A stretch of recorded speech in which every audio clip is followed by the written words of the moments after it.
We provide you the platform to turn your dreams into reality. Give wings to your aspirations with KR Mangalam University.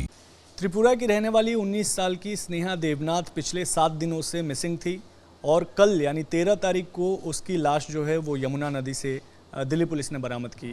ये जो मकान है, इसी मकान के फर्स्ट फ्लोर पे जो है वो स्नेहा देवनाथ रहती थी अपने परिवार के साथ। यहाँ पर ग्राउंड फ्लोर पे जो लोग रहते हैं, इनसे हम बात करने की कोशिश करते हैं, उनके पड़ोसी। क्या नाम है आपका? मेरा नाम राजेश है। आप लोग कहाँ के रहने वाले? हम लोग मतलब यहीं के ही हैं, बेसिकली दिल्ली में ही हम लोग बॉर्न हुए हैं। और ये ऊपर ही रहती थी स्नेहा? हाँ, ये मतलब 1.5-2 महीने पहले ही आए थे, अभी शिफ्ट हुए थे लोग। कौन कौन रहता था उनके फैमिली में?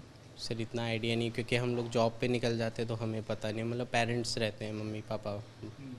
कभी आपकी बातचीत हुई स्नेहा? नहीं नहीं नहीं नहीं नहीं हम लोग सर यहाँ होते ही नहीं है, क्योंकि मैं, मेरी वाइफ है, मेरी में मम्मी रहती हैं, मम्मी बस रहती हैं, तो हम लोग तो जॉब पे निकल जाते, तो इतनी कभी बातचीत थी।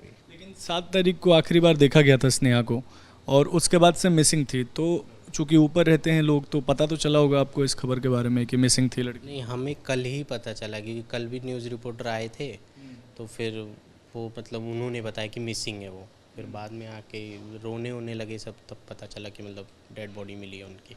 बस नहीं सर, हम बहुत शुक्रिया। तो ये स्नेहा के पड़ोसी हैं जो कि इसी बिल्डिंग में ग्राउंड फ्लोर पे रहते हैं। इनका ये कहना है कि इनको कोई जानकारी नहीं थी। आपको बताएं, स्नेहा जो है वो 7 जुलाई को उसको आखिरी बार सिग्नेचर ब्रिज के पास देखा गया था और उसके बाद से कल उसको यमुना में उसकी डेड बॉडी जो है वो पुलिस ने बरामद की।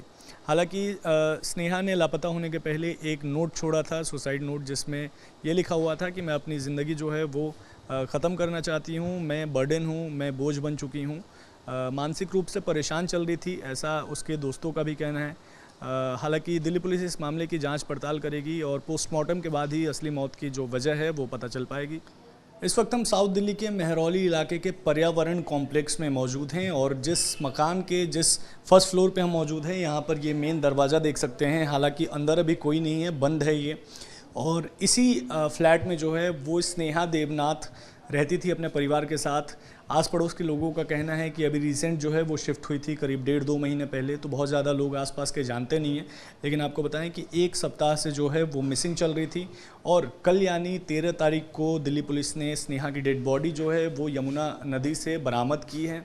सुसाइड नोट जो है वो स्नेहा ने इसी फ्लैट के कमरे में जो है वो छोड़ा था, जो बाद में मिला, जिसमें लिखा हुआ था कि मैं अपनी ज़िंदगी जो है वो ख़त्म करना चाहती हूँ, मैं परिवार पर बोझ बन चुकी हूँ, मैं फेलियर हूँ, मैं अब रहना नहीं चाहती हूँ ज़िंदा और मैं खुद से ये डिसीज़न ले रही हूँ, इसमें किसी का कोई फाउल प्ले नहीं है।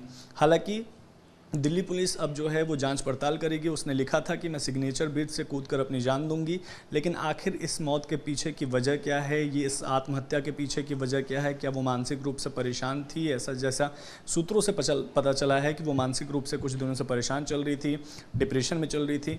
अब जाँच के बाद और पोस्टमार्टम रिपोर्ट के आने के बाद ही खास जो असली वजह है वो पता चल पाएगी। लेकिन दिल्ली पुलिस हर एक एंगल से इस मामले की जाँच कर रही है। वीडियो जर्नलिस्ट विकास झा के साथ विशाल पांडे, न्यूज़ नेशन, दिल्ली। जहाँ भक्ति है हर शब्द में, कथाओं में छुपे हैं दिव्य रहस्य और ज्योतिष देता है जीवन को दिशा। धर्म से जुड़ी हर बातों को जानने के लिए हमारे चैनल स्तुति को सब्सक्राइब करें। चैनल पर जाने के लिए इस लिंक पर क्लिक करें।